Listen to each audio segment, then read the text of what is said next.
2017년 경제 성장률이 3분기에서 그러니까 우리나라가 다른 나라보다 좀 빠른 속도로 경기 침체를 여름 이후에 벗어나고 있다 이런 뜻이 되는 거죠. 3분기 성장률이 우리가 1.4%예요. OECD 평균은 0.6% 두 배가 넘습니다. 라트비아가 1.5%로 1등인데 라트비아는 OECD에 지난해 가입했습니다. 그래요. 그러니까 실제로 OECD 기존 국가로 치면 우리가 1등입니다. 경제 성장 회복 속도가. 반가운 소식이긴 한데 문제는 부패 지수죠. 부패 지수. 한국 사회 부패 지수. 이거는 OECD 평균에 상당히 못 미칩니다. 그래요. 국제투명성기구 부패인식지수 조사 평가에 따르면 우리나라 점수는 53점입니다. OECD 국가 평균은 68점. 100점 만점에. 그렇게 따지는 겁니다. 그 정도밖에 안 됩니까? 아직도? 지금 경제 성장 회복 속도는 OECD 1등을 하고서 평균의 2배가 넘는데 부패 지수로 봐서는 평균이 68점인데 53점밖에 안 되는 거죠. 그러면 부패 지수를 평균까지라도 올리기만 한다면 GDP 성장은 지금보다 엄청나게 올라갈 수 있다는 얘기가 왜냐하면은 한국 사회 부패 방지 수준을 위한 어떤 그 조사 연구에서 부패를 방지하면은 경제가 얼마나 활성화되고 무역 비용이 얼마나 줄어드는가를 조사한 게 있습니다. 보면은 어떻게 두 개가 연결된가를 이제 제가 설명을 드리겠는데 부패가 사회에 넘치면 기업 활동이나 개인의 경제 활동에서 들어가지 않아도 될 비용이 추가로 들어갈 수밖에 없습니다. 당연히 그렇죠. 로비하는 데 들어간다든가 뇌물로 준다든가 뭐 또 문제가 발생하면 그거 해결 비용이 들어가야 되고 그러니까 국가의 자원을 골고루 나눠서 꼭 필요한 곳에 필요한 만큼의 돈이 들어가야 효과가 커지는데 부패가 만연하면은 필요 없는 돈이 필요 없는 곳에 들어가니까 국가 자원 배분이 왜곡되고 그걸 어쩔 수 없이 가격에 반영시켜서 사람들한테서 뜯어낸단 말이죠. 그러면 이제 국가 경쟁력이 떨어지는 거죠. 노동자 임금에 반영시키면 노동자들이 어려워지고 복지가 나빠지고. 그래서 이런 부패가 집단적으로 행해지는 걸 렌트 시킹이라고 이제 흔히 얘기를 합니다. 렌트 시킹 이거 경제 시간에 배운 것 같긴 한데 정확히 뭐죠? 렌트 시킹? 지대추구라고 하는 건데 누가 갖고 있는 재산이 아닌데 국가의 공적인 재산인데 공급량은 한정돼 있는 거 아닙니까? 그렇죠. 그런데 이걸 사적인 집단이 슬그머니 가져가는 거죠. 기업이나 업자들이 생산적인 활동을 통해서 수익을 올리는 게 아니라 슬쩍 접근해서 로비나 뭐 편법을 써서 수익을 가져가는 거죠. 그러면 저거 어차피 누군가에게 돌아가는 거고 먼저 차지하는 게 임자라는 생각들이 사회에 이제 만연하게 되죠. 그러면 서로 이득 추구하려고 뭐 로비며 여러 가지들을 하겠군요. 아주 약탈적인 비생산적인 활동을 하는 거죠. 여기에 또 돈을 쏟아붓습니다. 그러면 돈을 쏟아부은 다음에 그 돈을 소비자인 국민한테서 뺏어내거나 갑을관계의 을한테 갑질을 해서 짜내거나 이렇게 되면은 그 다음에는 이제 더 문제가 커집니다. 왜냐하면 부모가 아이들을 가르칠 때 법대로 지키면서 살으라고 얘기할 수가 없습니다. 늦으면 손해니까. 그러니까 서로 이익을 챙기려고 막 뛰어다니게 되는 거죠. 그러니까 이렇게 계속 사회가 굴러가면 계속 부모들은 그 후세를 향해서 눈치를 가르쳐야 되고 꼼수를 가르쳐야 되고 악순환이네요.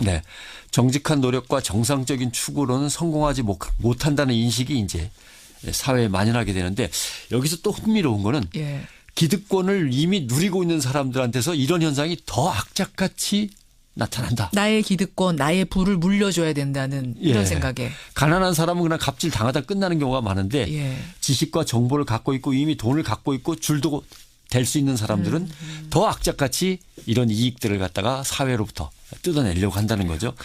너무 어렵게 생각하실 건 없습니다. 예를 들면 낙하산 인사. 대통령과 정부, 국회 등이 갖고 있는 공기관의 이제 어떤 인사권이 있잖아요. 거기에 또 벌떼처럼 달려들어서 낙하산으로 자기를 꽂아달라고 이리저리 로비하고 뭘 틀어버린단 말이에요. 뭐 교회 세습도 마찬가지입니다. 엄청나게 큰 교회들이 자식에게 교회를 물려주고 교회가 아니면 교회 돈으로 기업을 차려주기도 하고 이거 우리가 늘 지켜보는 거죠. 기업 세습과 비슷한 거였어요. 그러면서 세금은 또 안 내리려고 뭐 몸부림을 친다든가 이렇게 지대라고 하는 건 꼭 정부나 정부 공기관에 관련되어서 생기는 게 아니라 사회 곳곳에서 생겨나는 거죠.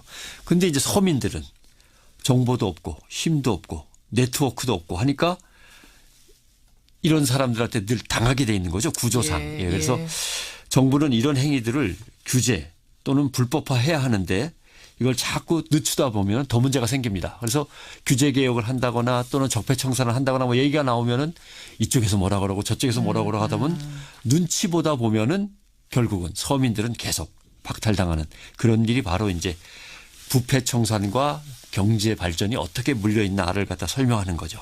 지금 청취자 서효수님이 어떤 말씀 주셨냐면 부패가 만연한 사회의 가장 큰 해악은 정직한 사람들의 의욕을 꺾어버린다는 거다. 예. 저는 이게 굉장히 정확한 서효수님 지적이 맞는 것 같아요. 다른 사람들에게 좌절감, 정말 열심히 정직하게 일하는 사람들에게 좌절감을 준다는 거 이게 핵심 아니에요. 그렇습니다. 그러니까 식당에서 일하는 아주머니나 건설 현장의 노동자나 택시기사나 영세 자영업자나 이건 뭐 직장에서 봉급 겨우겨우 타면서 생활하고 있는 사무직들은 예. 이러한 사회적 지대에 접근할 줄도 모르고 그런 게 예. 있는지도 모르거든요. 맞아요. 예. 맞아요. 그러니까 저출산, 사교육 광풍, 각종 고시 공시 열풍, 대졸자들의 청년 실업, 중소기업에는 사람들이 가지 않아서 인재를 뽑을 수가 없는 거 이런 것들이 다 예, 이런 부패로부터 시작이 되는 거죠. 예. 결국 많이 몰리고 많이 가진 사람들 쪽에 빨리 붙어야만 거기서 어떻게든 빌어먹고 살 수 있다는 생각이 만연하게 되니까 그렇죠. 또는 그렇지 않으면 애 낳지 말아야지 애를 어떻게 키우려고 그러냐 이런 좌절도 있고 해서 현재 우리가 지금 보고 있는 부패 청산의 흐름은 단기적으로는 정치적으로 좀 소란스러울지 모르지만 빨리 적폐를 청산하고 넘어가야 예. 경제 성장률이 다시 탄력을 받아서 올라갈 수 있다. 좋은 부분 지적해 주셨네요. 예. 청취자 삐삐님, 김영란법이 정착돼서 부패지수 낮췄으면 좋겠다 하셨는데 근데 김영란법이 큰 도둑들까지 잡을 수 있을 것인가? 요거는 조금 의문이 들어요, 사실. 그러니까 원칙적으로 주고받는 게 없어지는 걸 이제 사람들한테 머릿속에 심어놓고 예. 그다음에는 현실적으로 좀 조정을 해야 되겠죠. 그러게요. 네. 여기까지 변상욱 대기자 수고하셨습니다. 고맙습니다. 2017년 예. 경제 성장률이 3분기에서 예. 그러니까 우리나라가 다른 나라보다 좀 빠른 속도로 경기 침체를 여름 이후에 벗어나고 있다 이런 뜻이 되는 거죠. 3분기 성장률이 우리가 1.4%예요. 예. OECD 평균은 0.6% 두 배가 넘습니다. 예. 라트비아가 1.5%로 1등인데 라트비아는 OECD에 지난해 가입했습니다. 그래요. 그러니까 실제로 OECD 기존 국가로 치면 우리가 1등입니다. 경제 성장 회복 속도가. 예. 반가운 소식이긴 한데 문제는 부패 지수죠. 부패 지수. 한국 사회 부패 예. 지수. 이거는 OECD 평균에 상당히 못 미칩니다. 그래요. 예. 국제 투명성 기구 부패 인식 지수 조사 평가에 따르면 예. 우리나라 점수는 53점입니다. OECD 국가 평균은 68점. 100점 만점에. 예. 그렇게 따지는 그 겁니다. 정도밖에 안 됩니까? 아직도. 예. 지금 경제 성장 회복 속도는 OECD 1등을 하고서 평균의 2배가 넘는데 예. 부패 지수로 봐서는 평균이 68점인데 53점밖에 안 되는 거죠. 그러면 부패 지수를 평균까지라도 올리기만 한다면 GDP 성장은 지금보다 엄청나게 그렇죠. 올라갈 수 있다는 얘기가 왜냐하면은 되는 한국 사회 부패 방지 수준을 위한 어떤 그 조사 연구에서 부패를 방지하면은 경제가 얼마나 활성화되고 무역 비용이 얼마나 줄어드는가를 조사한 게 있습니다. 예, 보면은 어떻게 두 개가 연결된가를 이제 제가 설명을 드리겠는데 예. 부패가 사회에 넘치면 기업 활동이나 개인의 경제 활동에서 들어가지 않아도 될 비용이 추가로 들어갈 수밖에 없습니다. 당연히 그렇죠. 로비하는 데 예, 들어간다든가 뇌물로 준다든가 뭐 또 문제가 발생하면 그거 해결 비용이 들어가야 되고 그러니까 국가의 자원을 골고루 나눠서 꼭 필요한 곳에 필요한 만큼의 돈이 들어가야 효과가 커지는데 예. 부패가 만연하면은 필요 없는 돈이 필요 없는 곳에 들어가니까 국가 자원 배분이 왜곡되고 예. 그걸 어쩔 수 없이 가격에 반영시켜서 사람들한테서 뜯어낸단 말이죠. 그러면 이제 국가 경쟁력이 떨어지는 거죠. 예. 노동자 임금에 반영시키면 노동자들이 어려워지고 복지가 나빠지고. 그래서 이런 부패가 집단적으로 행해지는 걸 렌트 시킹이라고 이제 흔히 얘기를 합니다. 렌트 시킹 이거 예. 경제 시간에 배운 것 같긴 한데 그러니까요. 예. 정확히 뭐죠? 렌트 시킹? 지대추구라고 하는 건데 누가 갖고 있는 재산이 아닌데 국가의 공적인 재산인데 예. 공급량은 한정돼 있는 거 아닙니까? 그렇죠. 그런데 이걸 사적인 집단이 슬그머니 가져가는 거죠. 어허. 기업이나 업자들이 생산적인 활동을 통해서 수익을 올리는 게 아니라 슬쩍 접근해서 로비나 뭐 편법을 써서 수익을 가져가는 거죠. 아. 그러면 저거 어차피 누군가에게 돌아가는 거고 먼저 차지하는 게 임자라는 생각들이 사회에 이제 만연하게 되죠. 그러면 서로 이득 추구하려고 맞습니다. 뭐 예. 로비며 여러 가지들을 하겠군요. 예, 아주 약탈적인 비생산적인 활동을 하는 거죠. 예. 여기에 또 돈을 쏟아붓습니다. 그러면 돈을 쏟아부은 다음에 그 돈을 소비자인 국민한테서 뺏어내거나 가불관계의 2017년 경제 성장률이 3분기에서 그러니까 우리나라가 다른 나라보다 좀 빠른 속도로 경기 침체를 여름 이후에 벗어나고 있다 이런 뜻이 되는 거죠. 3분기 성장률이 우리가 1.4%예요. OECD 평균은 0.6%, 2배가 넘습니다. 라트비아가 1.5%로 1등인데 라트비아는 OECD에 지난해 가입했습니다. 그래요. 그러니까 실제로 OECD 기존 국가로 치면 우리가 1등입니다. 경제 성장 회복 속도가. 반가운 소식이긴 한데 문제는 부패 지수죠. 부패 지수. 한국 사회 부패 지수. 이거는 OECD 평균에 상당히 못 미칩니다. 그래요. 예.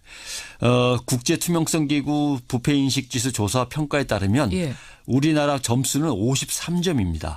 OECD 국가 평균은 68점. 100점 만점에.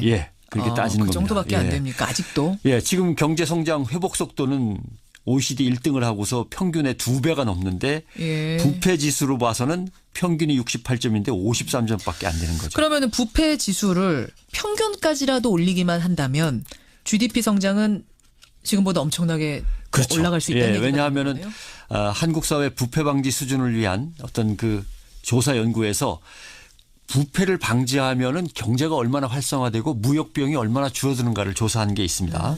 보면은 어떻게 두 개가 연결된가를 이제 제가 설명을 드리겠는데 부패가 사회에 넘치면 기업 활동이나 개인의 경제 활동에서 올지 모르지만 빨리 적폐를 청산하고 넘어가야 경제 성장률이 다시 탄력을 받아서 올라갈 수 있다. 좋은 부분 지적해 주셨네요. 청취자 삐삐님, 김영란법이 정착돼서 부패 지수 낮췄으면 좋겠다 하셨는데, 근데 김영란법이 큰 도둑들까지 잡을 수 있을 것인가? 요거는 조금 의문이 들어요, 사실. 일단 원칙적으로 주고받는 게 없어지는 걸 이제 사람들한테 머릿속에 심어놓고 그 다음에는 현실적으로 좀 조정을 해야 되겠죠. 그러게요. 여기까지 변상욱 대기자 수고하셨습니다. 고맙습니다. 2017년 경제 성장률이 3분기에서 그러니까 우리나라가 다른 나라보다 좀 빠른 속도로 경기 침체를 여름 이후에 벗어나고 있다 이런 뜻이 되는 거죠. 3분기 성장률이 우리가 1.4%예요. OECD 평균은 0.6%, 2배가 넘습니다. 라트비아가 1.5%로 1등인데 라트비아는 OECD에 지난해 가입했습니다. 그래요. 그러니까 실제로 OECD 기존 국가로 치면 우리가 1등입니다. 경제 성장 회복 속도가. 반가운 소식이긴 한데 문제는 부패 지수죠. 부패 지수. 한국 사회 부패 지수. 이거는 OECD 평균에 상당히 못 미칩니다. 그래요. 국제투명성기구 부패인식지수 조사 평가에 따르면 우리나라 점수는 53점입니다. OECD 국가 평균은 68점. 100점 만점에. 그렇게 따지는 겁니다. 그 정도밖에 안 됩니까? 아직도? 지금 경제 성장 회복 속도는 OECD 1등을 하고서 평균의 2배가 넘는데 부패 지수로 봐서는 평균이 68점인데 53점밖에 안 하게 돼 있는 거죠. 구조상. 그래서 정부는 이런 행위들을 규제 또는 불법화해야 하는데 이걸 자꾸 늦추다 보면 더 문제가 생깁니다. 그래서 규제 개혁을 한다거나 또는 적폐 청산을 한다거나 뭐 얘기가 나오면은 이쪽에서 뭐라 그러고 저쪽에서 뭐라 그러고 하다 보면 눈치 보다 보면은 결국은 서민들은 계속 박탈당하는 그런 일이 바로 이제 부패 청산과 경제 발전이 어떻게 물려있나를 갖다 설명하는 거죠. 지금 청취자 서효수님이 어떤 말씀 주셨냐면 부패가 만연한 사회의 가장 큰 해악은 정직한 사람들의 의욕을 꺾어버린다는 거다. 저는 이게 굉장히 정확한 서효수님 지적이 맞는 것 같아요. 다른 사람들에게 좌절감, 정말 열심히 정직하게 일하는 사람들에게 좌절감을 준다는 거 이게 핵심 아니에요. 그렇습니다. 그러니까 식당에서 일하는 아주머니나 건설 현장의 노동자나 택시기사나 영세 자영업자나 이건 뭐 직장에서 봉급 겨우겨우 타면서 생활하고 있는 사무직들은 이러한 사회적 지대에 접근할 줄도 모르고 그런 게 있는지도 모르거든요. 맞아요. 그러니까 저출산, 사교육 광풍, 각종 고시 공시 열풍, 대졸자들의 청년 실업, 중소기업에는 사람들이 가지 않아서 인재를 뽑을 수가 없는 거 이런 것들이 다 이런 부패로부터 시작이 되는 거죠. 결국 많이 몰리고 많이 가진 사람들 쪽에 빨리 붙어야만 거기서 어떻게든 빌어먹고 살 수 있다는 생각이 만연하게 되니까 그렇죠. 또는 그렇지 않으면 애 낳지 말아야지 애를 어떻게 키우려고 그러냐. 이런 좌절도 있고 해서 현재 우리가 지금 보고 있는 부패 청산의 흐름은 단기적으로는 정치적으로 좀 들어가지 않아도 될 비용이 추가로 들어갈 수밖에 없습니다. 당연히 그렇죠. 로비하는 데 들어간다든가 뇌물로 준다든가 뭐 또 문제가 발생하면 그거 해결 비용이 들어가야 되고 그러니까 국가의 자원을 골고루 나눠서 꼭 필요한 곳에 필요한 만큼의 돈이 들어가야 효과가 커지는데 부패가 만연하면은 필요 없는 돈이 필요 없는 곳에 들어가니까 국가 자원 배분이 왜곡되고 그걸 어쩔 수 없이 가격에 반영시켜서 사람들한테서 뜯어낸단 말이죠. 그러면 이제 국가 경쟁력이 떨어지는 거죠. 노동자 임금에 반영시키면 노동자들이 어려워지고 복지가 나빠지고. 그래서 이런 부패가 집단적으로 행해지는 걸 렌트 시킹이라고 이제 흔히 얘기를 합니다. 렌트 시킹 이거 경제 시간에 배운 것 같긴 한데 정확히 뭐죠? 렌트 시킹? 지대추구라고 하는 건데 누가 갖고 있는 재산이 아닌데 국가의 공적인 재산인데 공급량은 한정돼 있는 거 아닙니까? 그렇죠. 그런데 이걸 사적인 집단이 슬그머니 가져가는 거죠. 기업이나 업자들이 생산적인 활동을 통해서 수익을 올리는 게 아니라 슬쩍 접근해서 로비나 뭐 편법을 써서 수익을 가져가는 거죠. 그러면 저거 어차피 누군가에게 돌아가는 거고 먼저 차지하는 게 임자라는 생각들이 사회에 이제 만연하게 되죠. 그러면 서로 이득 추구하려고 뭐 로비며 여러 가지들을 하겠군요. 아주 약탈적인 비생산적인 활동을 하는 거죠. 여기에 또 돈을 쏟아붓습니다. 그러면 돈을 쏟아부은 다음에 그 돈을 소비자인 국민한테서 뺏어내거나 가불관계의 을한테 갑질을 해서 짜내거나 그렇죠. 이렇게 되면은 그 다음에는 이제 더 문제가 커집니다. 왜냐하면 부모가 아이들을 가르칠 때 법대로 지키면서 살으라고 얘기할 수가 없습니다. 그렇죠. 늦으면 손해니까. 그러니까 서로 이익을 챙기려고 막 뛰어다니게 되는 거죠. 그러니까 이렇게 계속 사회가 굴러가면 계속 부모들은 그 후세를 향해서 눈치를 가르쳐야 되고 그렇죠. 꼼수를 가르쳐야 되고 악순환이네요. 네. 정직한 노력과 정상적인 추구로는 성공하지 못한다는 인식이 이제 사회에 만연하게 되는데 여기서 또 흥미로운 거는 기득권을 이미 누리고 있는 사람들한테서 이런 현상이 더 악착같이 나타난다. 나의 기득권, 나의 부를 물려줘야 된다는 이런 생각에. 가난한 사람은 그냥 갑질 당하다 끝나는 경우가 많은데 지식과 정보를 갖고 있고 이미 돈을 갖고 있고 줄도 될 수 있는 사람들은 더 악착같이 이런 이익들을 갖다가 사회로부터 뜯어내려고 한다는 거죠. 그래요. 너무 어렵게 생각하실 건 없습니다. 예를 들면 낙하산 인사. 대통령과 정부, 국회 등이 갖고 있는 공기관의 이제 어떤 인사권이 있잖아요. 거기에 또 벌떼처럼 달려들어서 낙하산으로 자기를 꽂아달라고 이리저리 로비하고 뭘 틀어버린단 말이에요. 맞아요. 뭐 교회 세습도 마찬가지입니다. 엄청나게 큰 교회들이 자식에게 교회를 물려주고 교회가 아니면 교회 돈으로 기업을 차려주기도 하고 이거 우리가 늘 지켜보는 거죠. 기업 세습과 비슷한 거였어요. 그러면서 세금은 또 안 내리려고 뭐 몸부림을 친다든가 이렇게 지대라고 하는 건 꼭 정부나 정부 공기관에 관련되어서 생기는 게 아니라 사회 곳곳에서 생겨나는 거죠.